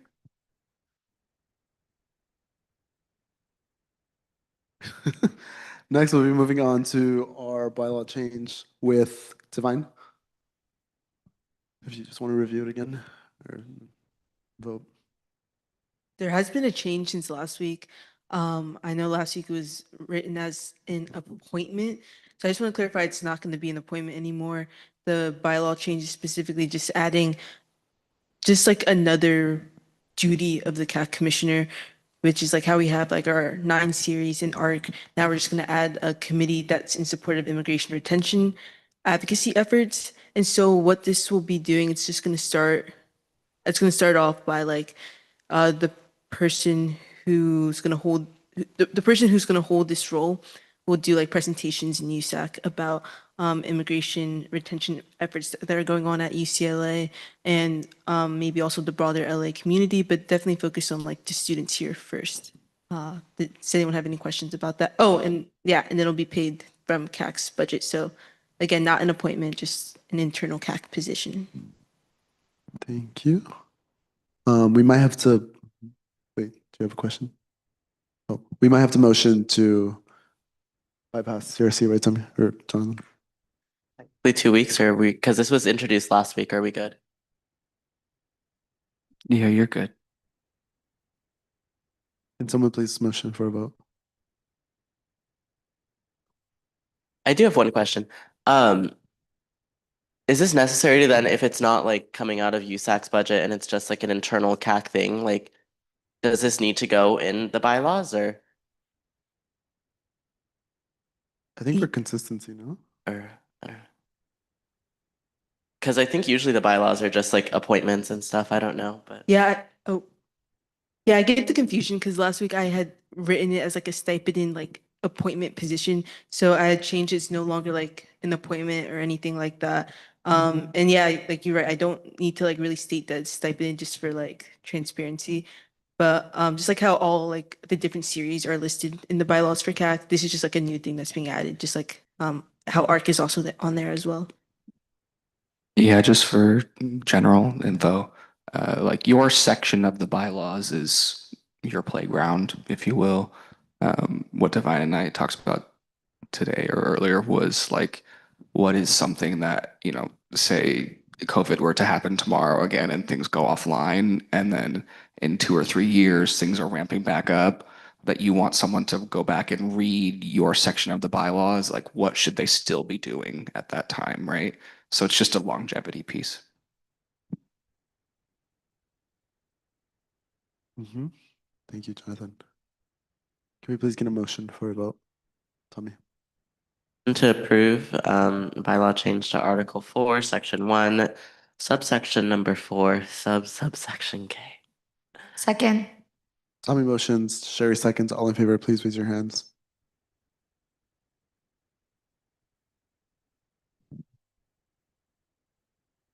Please lower your hands. All against.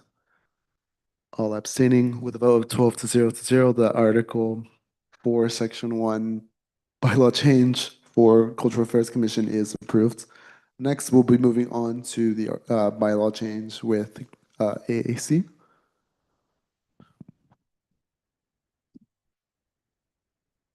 Does anyone have any questions, or do you guys want me to read it? Because it's pretty long, but I already did read it. Yeah. No, right? No, it's okay. Lovely. Then I guess I'll take questions if folks have questions. No questions? All right.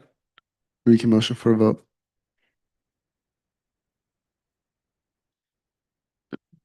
I motion to approve Article 5, Section L bylaw change.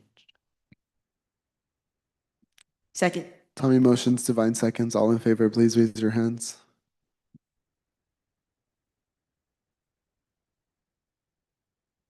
Please lower your hands. All against, all abstaining. With a vote of 11 to 0, that Article 5, Section L bylaw change is approved.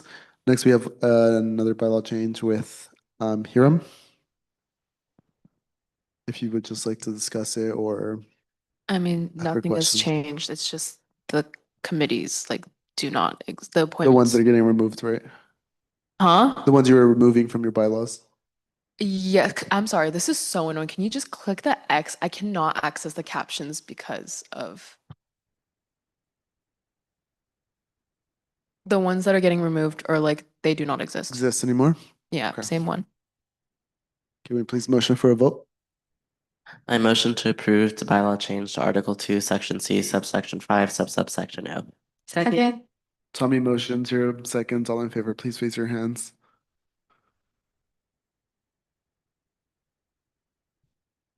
Please lower your hands. All against, all abstaining. With a vote of 12 to 0, that bylaw change is approved. Next, we have OSAC applications and guidelines with Joy. If you would just like to cover all three. Yeah, so these are the OSAC grading guidelines, the application and the general guidelines for the 2026 to 2028 school years. Yeah, this is a new allocation year, so people can start applying in the winter quarter, and we're releasing the application in the winter. But yeah, we didn't add many changes, just changed some of the times and the contacts. Are there any questions for Joy?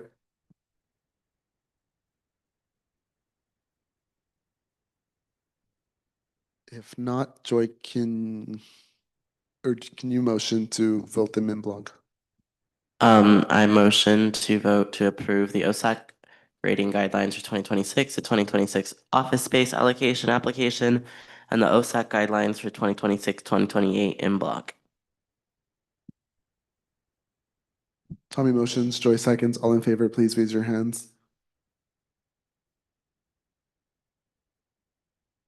Please lower your hands. All against, all abstaining. With a vote of 13 to 0, that is to be approved in block. And now, And then I motion to approve the OSAC rating guidelines for 2026, the 2026 office space allocation application, and the OSAC guidelines for 2026-2028. is there a second? Second. Tommy motions, Hiram seconds. All in favor, please raise your hands.